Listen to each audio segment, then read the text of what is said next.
Hi everyone, my name is Sasha Powell and this is my Physics 2212 Lab 2 Lines of Charge presentation. So the purpose of this lab was to observe the interactions between two charged pieces of tape, simulate these interactions using GlowScript, and calculate the electric force and the gravitational force acting on the top tape. The results were that the magnitude of the electric force was 7.89 e to the negative 4, and the magnitude of the gravitational force was 7.84 e to the negative 4. Some important concepts are Newton's second law, force equals mass times acceleration, and Coulomb's law, which gives the electric charge between 2 point charges. And it has K Coulomb's constant, point charge 1, point charge 2, and the distance between the two charges. So the system was tape B and the surroundings was tape A. The initial conditions were the tape mass was 2.5 e to the negative 4, the tape length was 0.2 meters, and the tape width was 0.02 meters. The distance between the two tapes was 0.026 meters. The tape was attracted to a plastic pin and repelled by each other, and each tape has equal charge distributed equally across its length. Those are one assumption that we make in this experiment. So here's my code. I have some constants. I have K, Coulomb's constant. I have the gravitational force constant. I have the mass. I have the charge of the piece of tape. Then I have a function that calculates the electric field made by a charged particle.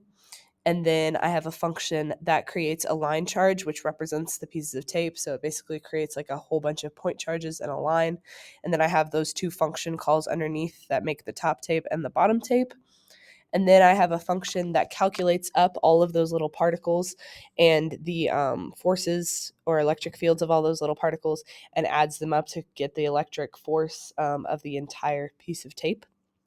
And then I just have my arrows at the bottom and my prints, which print the magnitude of the electric force and the magnitude of the gravitational force.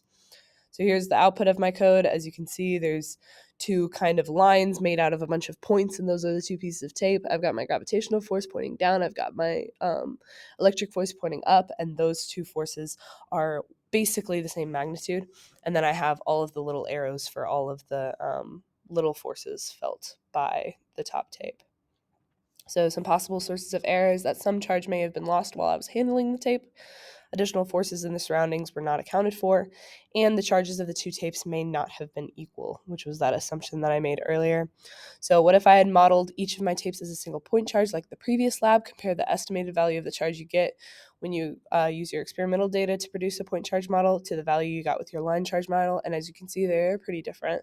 So they do differ, and the value that is likely to be closer to the real value is the line charge model because a piece of tape is closer to the shape of a line than it is to a point. And these estimates differ because the formula for calculating the E field of a point charge is different than the formula for calculating the E field of a line charge. Thank you.